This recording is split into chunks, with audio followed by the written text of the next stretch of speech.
ଜାଣିଛନ୍ତି କି ବିଶ୍ୱ ପ୍ରସିଦ୍ଧ ପୁରୀ ରଥଯାତ୍ରା କେଉଁ ପବିତ୍ର ତିଥିରେ ହୋଇଥାଏ?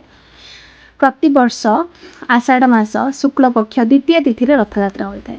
ଏହି ରଥଯାତ୍ରାରେ ପ୍ରଭୁ ଜଗନ୍ନାଥ ନିଜ ଭଉଣୀ ସୁଭଦ୍ରା ଆଉ ଭାଇ ବଳଭଦ୍ରଙ୍କୁ ନେଇ ଆସନ୍ତି ତିନି ରଥକୁ।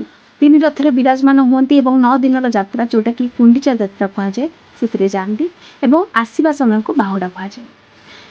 ଏହି ଯାତ୍ରାରେ ପ୍ରଭୁ ଆସିବା ପୂର୍ବରୁ ସେ ଯେଉଁ ରଥ ହେଇଥାଏ ରଥକୁ ଝାଡ଼ୁ କରିବାକୁ କିଏ ଆସନ୍ତି ନା ପୁରୀର ରାଜା ଗଜପତି ଦିବ୍ୟସିଂହ ଦେବ।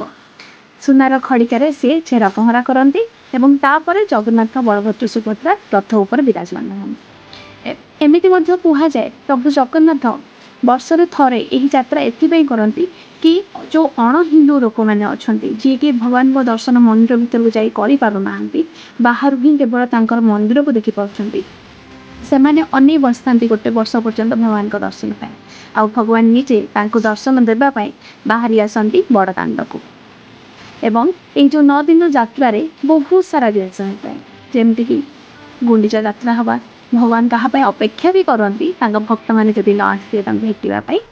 ଏବଂ ତାପରେ ଆହୁରି ବି ବହୁତ ସାରା ଜିନିଷ ହେଇଥାଏ, ଯେମିତି ବାହୁଡ଼ା ଯାତ୍ରା ସମୟରେ ମହାଲକ୍ଷ୍ମୀଙ୍କର ରାଗିକି ଯାଇ ତାଙ୍କ ରଥ ଭାଙ୍ଗିବା ଏବଂ ବାହୁଡ଼ା ଯାତ୍ରା ପରେ ଯେମିତିକି ତାଙ୍କର ସୁନାବେଶ ଆଉ ତାପରେ ଅଧରପଣା ଭଳି ବହୁତ ସାରା ରିଚୁଆଲ୍ସ ହେଇଥାଏ।